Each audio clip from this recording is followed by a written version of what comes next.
Welcome to the Timeless Tales Library, your haven where each story unfolds like a soft blanket around weary souls.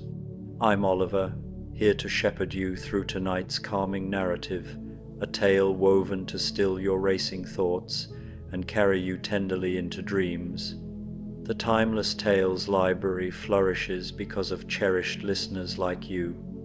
If you've discovered peace within these walls, please subscribe and help us continue nurturing these restful journeys. As you nestle into comfort, leave a comment sharing where you're listening from across our beautiful world tonight, and whisper to me a destination where you'd love a story to sweep you away, perhaps the misty highlands of Scotland, a starlit oasis in the Sahara, the floating markets of Thailand, or a hidden monastery in the Himalayas.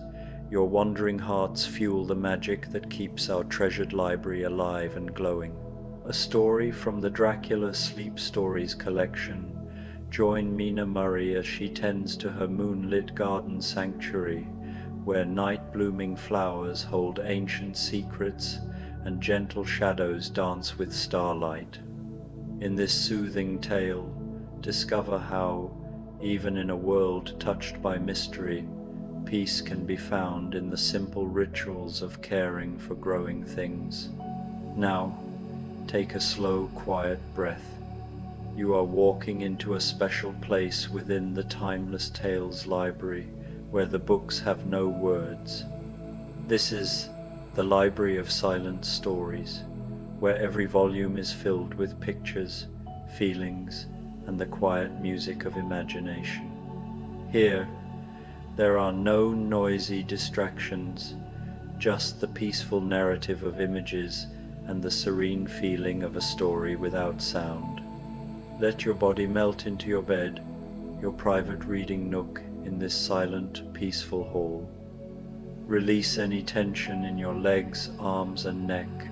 The silence of the library is like a soft blanket, wrapping you in quiet stillness and letting your mind rest from the chatter of the day. Open the first book. Let the beautiful, silent stories guide your thoughts into a tranquil, wordless world of dreams. Dracula Sleep Story, Mina Murray. Timeless Tales Library. The evening mist settled like a silk veil across the grounds of the old manor house, and Mina Murray found herself drawn, as she so often was these twilight hours, to the small garden she had cultivated behind the stone walls. The dying light of day painted everything in shades of lavender and deep rose, and the air carried the sweet perfume of night-blooming jasmine that climbed along the weathered brick. Mina moved with quiet purpose through the garden gate, her soft leather boots making barely a whisper against the worn cobblestone path. She had always found solace in this hidden sanctuary, this place where time seemed to slow and the weight of the world beyond the walls fell away like autumn leaves. Tonight, as every night, the garden welcomed her with its gentle embrace. The fountain at the center of the space trickled softly, its crystal waters catching the last rays of sunlight and breaking them into tiny rainbows that danced across the surface of the ornate stone basin. Around its edges, carefully tended beds of herbs and flowers created concentric circles of green and gold, purple and white. Mina had spent countless evenings here, her hands in the rich earth, nurturing each plant with the same care she brought to everything she touched. She carried with her a small wicker basket and a pair of well-worn gardening gloves, tools that had become as familiar to her as her own reflection. The basket held packets of seeds she had been saving, moonflowers and evening primrose, 4 o'clocks and night-blooming cereus. These were flowers that opened their petals to the darkness, that found their beauty in the quiet hours when the rest of the world slept. As she knelt beside the first flower bed, Mina felt the tension in her shoulders begin to dissolve. The day had been long, filled with correspondence and household duties, but here in her garden, surrounded by the gentle rustling of leaves and the soft murmur of night insects beginning their evening songs, she found the peace that had eluded her indoors. She began with the moonflowers, their heart-shaped leaves already climbing the trellis she had constructed along the eastern wall.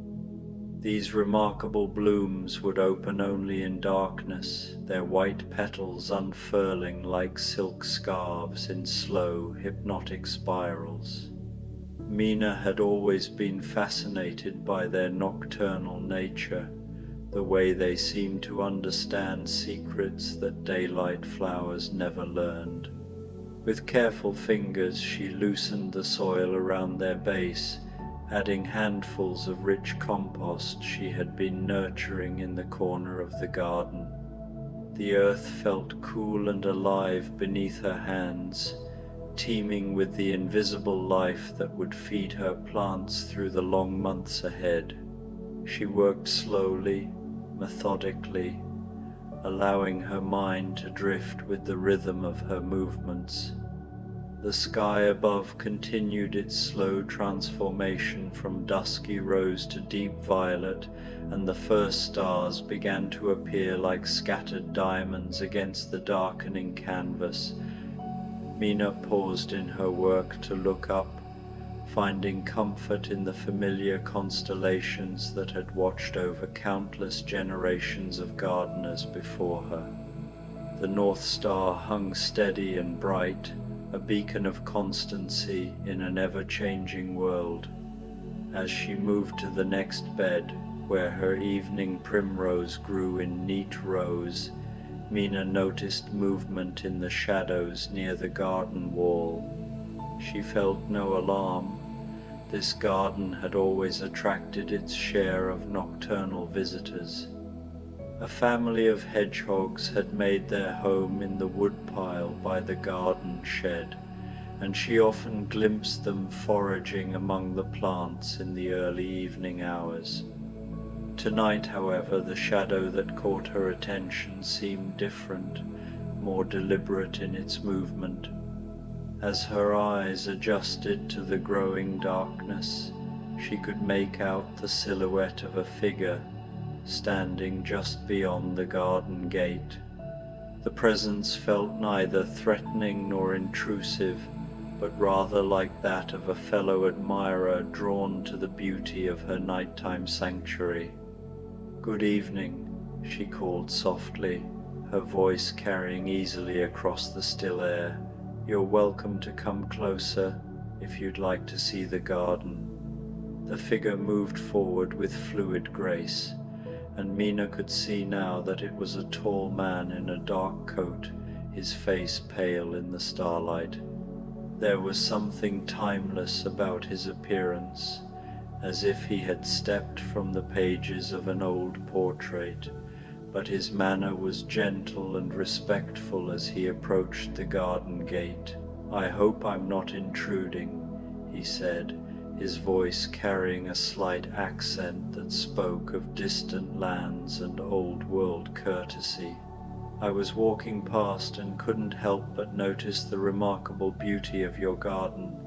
It's unusual to see such care given to night-blooming varieties." Mina rose from her knees, brushing the soil from her hands as she walked toward the gate. Up close, she could see that her visitor had kind eyes and an expression of genuine appreciation as he gazed at her carefully tended plants. There was something about his presence that felt familiar, though she was certain they had never met. "Please, come in," she said, opening the gate with a welcoming gesture. "I'm always happy to share the garden with someone who appreciates its beauty. I'm Mina Murray." "Count Dracula," he replied with a formal bow that seemed perfectly natural despite its old-fashioned nature. And this truly is a sanctuary you've created here. I can see that each plant has been chosen with great thoughtfulness. As they walked together along the winding paths, Mina found herself explaining the careful planning that had gone into her garden's design. She spoke of how she had researched the growing requirements of each variety, how she had arranged them to create pockets of different microclimates, how she had learned to work with the natural rhythms of the seasons and the soil. "The moonflowers are particularly special," she said, leading him to the trellis where the buds were beginning to show the first signs of opening. "They bloom only at night, and each flower lasts just one evening. It's made me appreciate the beauty of impermanence, the way something can be precious precisely because it cannot last." The Count nodded thoughtfully, his pale hands clasped behind his back as he studied the intricate spiral pattern of a bud just beginning to unfurl. "There is great wisdom in understanding the beauty of the ephemeral," he agreed. "Perhaps it makes us treasure each moment more deeply." They continued their slow circuit of the garden, pausing at each bed as Mina shared the stories behind her plantings. She told him about the evening primrose seeds she had gathered from her grandmother's garden, how their bright yellow blooms would open with an almost audible pop as darkness fell. She showed him the 4 o'clocks, whose trumpet-shaped flowers would open at precisely 4 in the afternoon and remain open through the night, releasing their sweet fragrance into the cooling air. As they walked, the garden seemed to come alive around them. Night-flying moths appeared as if summoned by the growing darkness, their wings catching the starlight as they danced from flower to flower. The fountain's gentle music seemed more pronounced in the stillness, and somewhere in the distance, a nightingale began its haunting song. "You have created something truly magical here," the Count said as they completed their circuit and returned to the fountain at the garden's heart. "It's rare to find someone who understands that darkness has its own beauty, its own gifts to offer." Mina smiled, settling onto the stone bench beside the fountain. The water's gentle splash created a soothing rhythm that seemed to match the beating of her heart. "I've always been drawn to the quiet hours," she admitted. "There's something about the night that feels more honest somehow, more true. The flowers that bloom in darkness don't need to compete with the sun. They can simply be themselves." The Count took a seat on the opposite end of the bench, maintaining a respectful distance, while keeping his attention focused on the garden around them. "And yet they are no less beautiful for their subtlety," he observed, "perhaps more beautiful in their way." They sat in comfortable silence for a while, watching as more of the moonflowers began their slow unfurling. Each bloom was a small miracle, Mina thought, the way the tightly wound spiral gradually loosened and spread until the entire flower lay open like a white silk handkerchief against the dark leaves. The process was hypnotic in its deliberate pace, and she felt her breathing slow to match the rhythm of the opening petals. "I should let you return to your work," the Count said eventually, though his tone suggested he was reluctant to break the peaceful spell that had settled over the garden. "But I wonder if I might visit again sometime. It has been many years since I have encountered someone who truly understands the art of cultivating beauty in darkness. You would be most welcome, Mina replied, and meant it sincerely. There had been something deeply calming about sharing her sanctuary with someone who appreciated its subtle magic. The garden is always at its best in the evening hours. Perhaps you could help me with the night-blooming cereus when it comes into bloom. It only flowers once a year, and only for a single night. It's said to be one of the most magnificent sights in the plant kingdom. The Count's eyes lit with genuine interest. I would consider it an honor, he said, rising from the bench with the same fluid grace that had marked his earlier movements. Until then, may your garden continue to flourish under the stars. He moved toward the gate with quiet steps, pausing only to take one last look at the moonflowers, which were now fully open and glowing, like small moons in the darkness. Then he was gone, disappearing into the shadows beyond the garden wall as silently as he had appeared. Mina remained seated beside the fountain, feeling a sense of contentment settle over her like a warm shawl. The brief encounter had added something special to her evening, a reminder that beauty shared was beauty multiplied, that even in solitude one could find unexpected moments of connection. She returned to her gardening with renewed energy, working by the light of the stars and the soft glow of the newly opened moonflowers. The evening primroses were beginning to show signs of opening too, their buds swelling and preparing for their own dramatic unfurling. Mina positioned herself where she could watch both varieties bloom, marveling at the precise timing that governed their nocturnal schedule. As she worked, she found her thoughts drifting to the seasons ahead. Soon it would be time to plant the night-blooming cereus, that rare and magnificent plant that would spend months growing and gathering strength for its one glorious night of flowering. She imagined the Count returning to witness that spectacle, pictured the two of them standing in wonder as the enormous white bloom opened its petals to the darkness. The thought filled her with quiet anticipation, the kind of gentle excitement that comes from having something beautiful to look forward to. It reminded her of why she had always been drawn to gardening, not just for the physical beauty of the plants themselves, but for the way they taught patience, the way they created connections across time and space, linking her to all the gardeners who had come before and all who would come after. A gentle breeze stirred the leaves overhead, carrying with it the mixed fragrances of jasmine and night-blooming stock, evening primrose, and the green scent of growing things.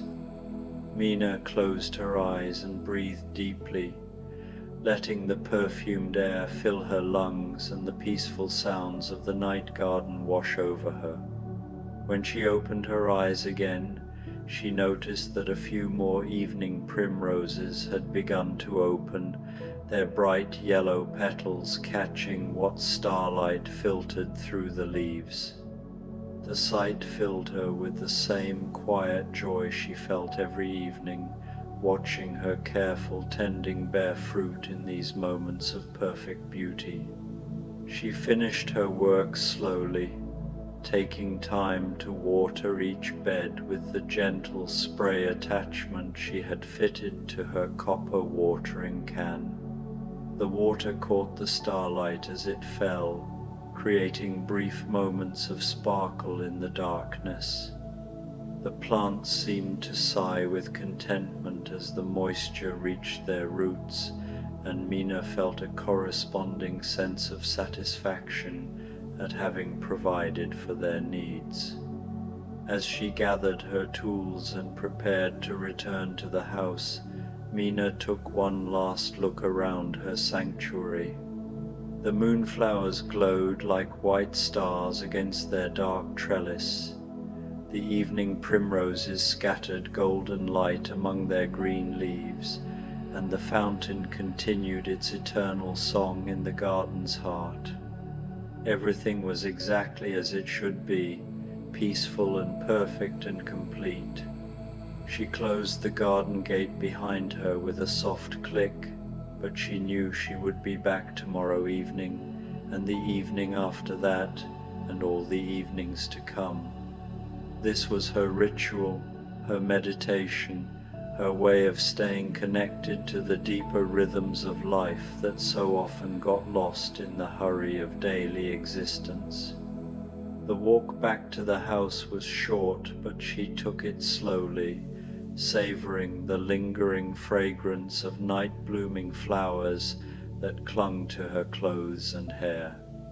The stars seemed brighter than usual tonight, and she paused on the doorstep to look back once more at her garden, now a mysterious landscape of shadows and silver light. Inside, she set her basket and gloves on the table by the kitchen door and moved through the house with quiet steps.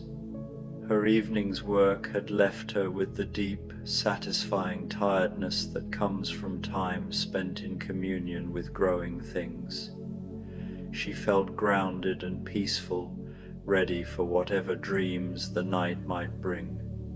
As she prepared for bed, Mina found herself thinking again about the Count's visit, about his appreciation for the subtle beauty of flowers that bloomed in darkness. There had been something deeply restful about sharing her garden with someone who understood its magic, someone who recognized that not all beauty needed to announce itself with bright colors and bold gestures. She slipped between cool linen sheets and closed her eyes, but sleep was slow to come.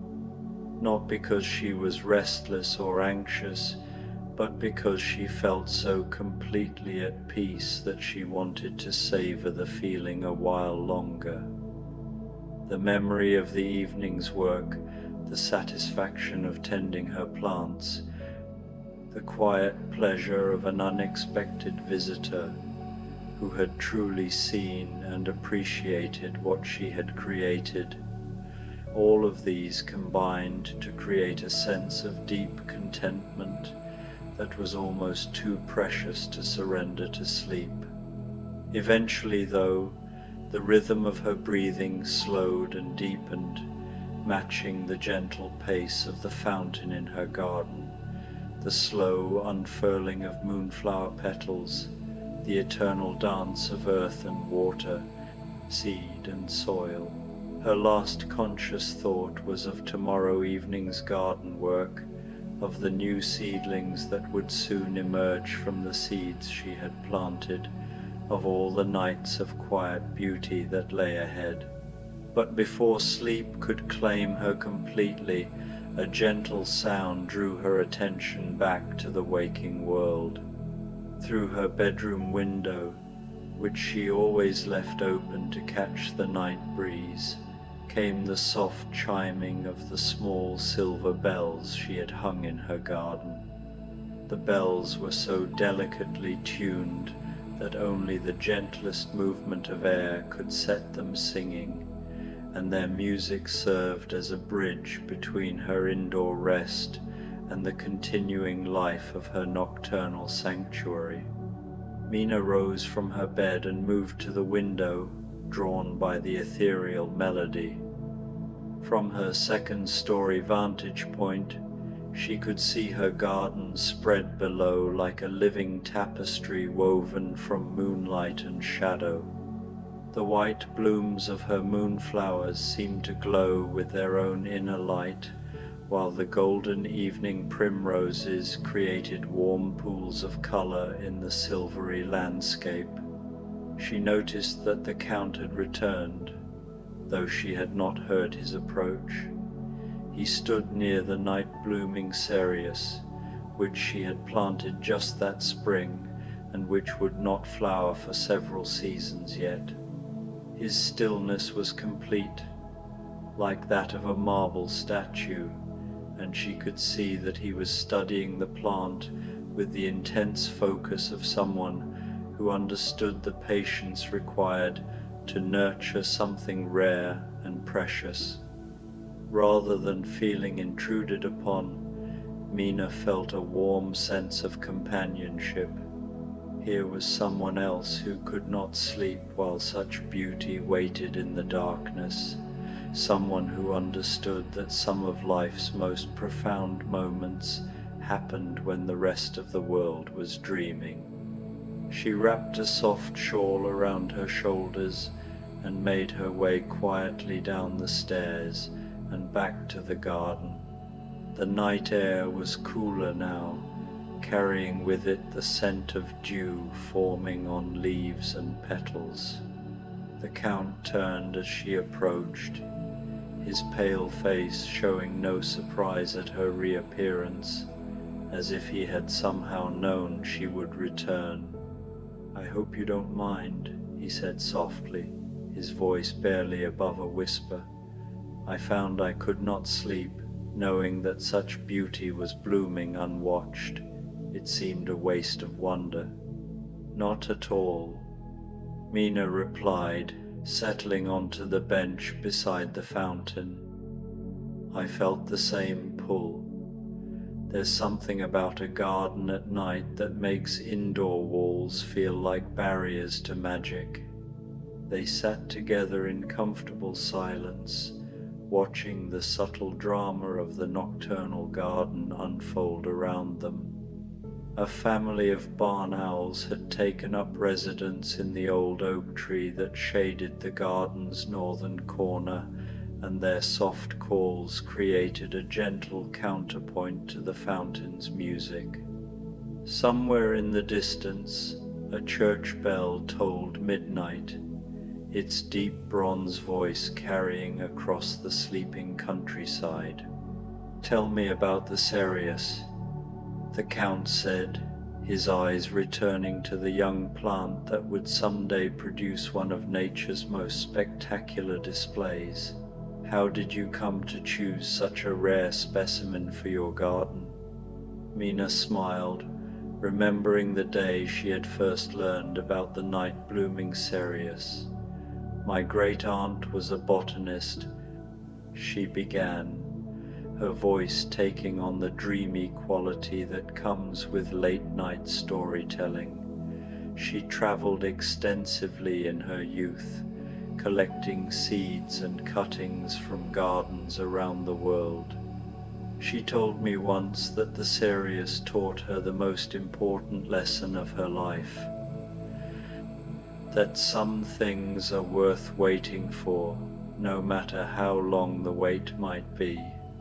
She paused to watch a moth spiral around one of the moonflowers, its wings creating brief shadows against the white petals.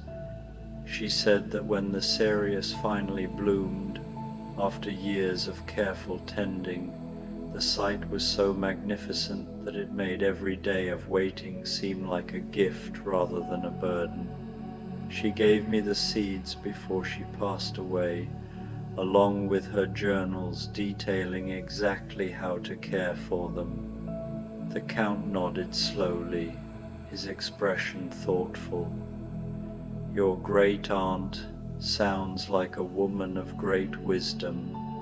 In my experience, the most beautiful things in life require patience and faith, faith that the waiting will prove worthwhile in the end." As if summoned by their conversation, a gentle breeze stirred through the garden, carrying with it a new fragrance, the sweet, heavy scent of the night-blooming jasmine that climbed the garden's eastern wall. Mina had trained the vine over many seasons, guiding its growth until it created a living tapestry of star-shaped white flowers that released their perfume only in the darkest hours. "Would you like to see the jasmine wall?" she offered, rising from the bench. "It's at its most fragrant right now, and the moonlight makes the flowers look like fallen stars caught in green silk." They walked together along the gravel path, their footsteps muffled by the thick moss that grew between the stones. The jasmine wall rose before them like something from a fairy tale, its dense covering of flowers creating a constellation of white against the dark brick. The fragrance was intoxicating but gentle, enveloping them in its sweet embrace without overwhelming the senses. "I planted the first cutting 15 years ago," Mina said, running her fingers along the vine's sturdy main stem. "It was barely as long as my hand, just 3 leaves and a prayer. Now look at it. It covers nearly 30 feet of wall and provides shelter for countless insects and small birds." The Count studied the intricate pattern of leaves and flowers with obvious appreciation. 15 years, he mused. "You have given this plant a significant portion of your life, and it has repaid you with beauty beyond measure. There is something profound in such an exchange, time and care transformed into wonder." They continued their nocturnal tour, visiting each section of the garden with the unhurried pace of pilgrims exploring a sacred space. Mina showed him the herb spiral she had constructed near the garden shed, where night-scented plants like lemon balm and evening stock released their fragrances into the cool air. She pointed out the small pond she had dug and lined with stones, where water lilies would soon bloom in pale, pink and white, opening only in the pre-dawn hours.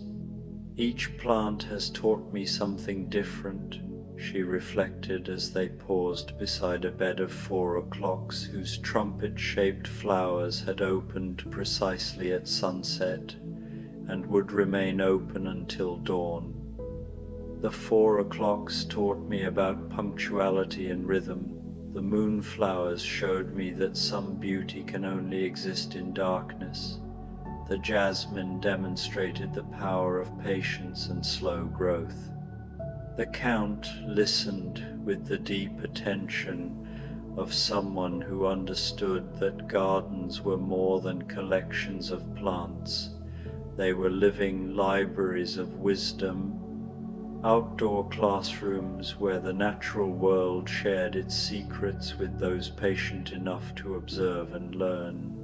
He felt a deep sense of peace in Mina's presence, a quiet understanding that transcended words. It had been so long since he had met a kindred spirit, someone who saw the world not just with their eyes but with their soul. Her garden was a testament to that vision, a place where the magic of the night was not merely tolerated but celebrated. As they completed their circuit and returned to the fountain, Mina felt a deep satisfaction settle over her like a warm blanket. The garden had never felt more alive than it did in this moment, shared with someone who truly understood its magic. The combination of darkness and starlight, fragrance and gentle sound, growing things and flowing water, created a symphony of peace that seemed to resonate in every cell of her being. The air, cool and fresh, was thick with the scent of night-blooming flowers, a chorus of perfume that sang a quiet lullaby to the sleeping world. The Count's presence seemed to amplify the garden's magic, making every rustle of a leaf and every drop of water from the fountain a note in a perfect harmony. "I should let you return to your rest," the Count said, though his reluctance to leave was evident in his voice. "But I want you to know that this evening has been a gift beyond measure. It has been many years since I have encountered someone who understands that darkness holds its own beauty, its own gifts to offer the world." "The gift has been mutual," Mina replied sincerely. "There's something magical about sharing wonder with another person. It makes the beauty seem brighter, more real somehow." The Count bowed with old-world courtesy, his pale hands touching briefly to his heart in a gesture of gratitude. "Until we meet again among the night-blooming flowers," he said softly, and then he was gone, dissolving into the shadows like mist touched by morning light. Mina remained by the fountain for a few more minutes, listening to its gentle music and watching the last of the evening primroses complete their opening ritual. The garden felt different now, not changed exactly, but somehow more complete, as if the presence of an appreciative witness had added a new dimension to its beauty. A new memory, woven into the very fabric of the place, now resided there. The air still held a faint trace of his unique scent, a hint of something ancient and refined that had blended with the perfumes of her garden. When she finally returned to her bedroom, she carried with her the lingering fragrances of jasmine and moonflower, evening primrose and night-blooming stock. The scents clung to her hair and clothes like gentle benedictions, reminders of the magic that waited just beyond her window. This time, when she slipped between the cool sheets, sleep came easily.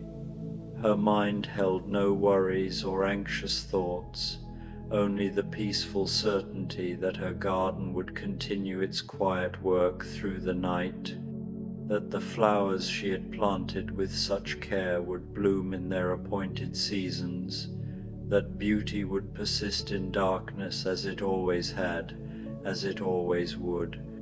And in her dreams, she walked through gardens that stretched beyond the horizon, where every flower bloomed at precisely the right moment, where the air was always sweet with the perfume of growing things, and where she was never alone in her appreciation of the gentle magic that transforms darkness into light, earth into life, solitude into peace.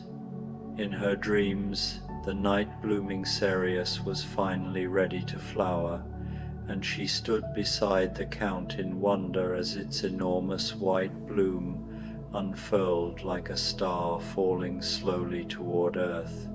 The moonflowers continued their vigil through the night, their white petals catching dewdrops like scattered pearls, while the garden settled into the deep, restful quiet that comes when all growing things surrender to the healing power of darkness and dream.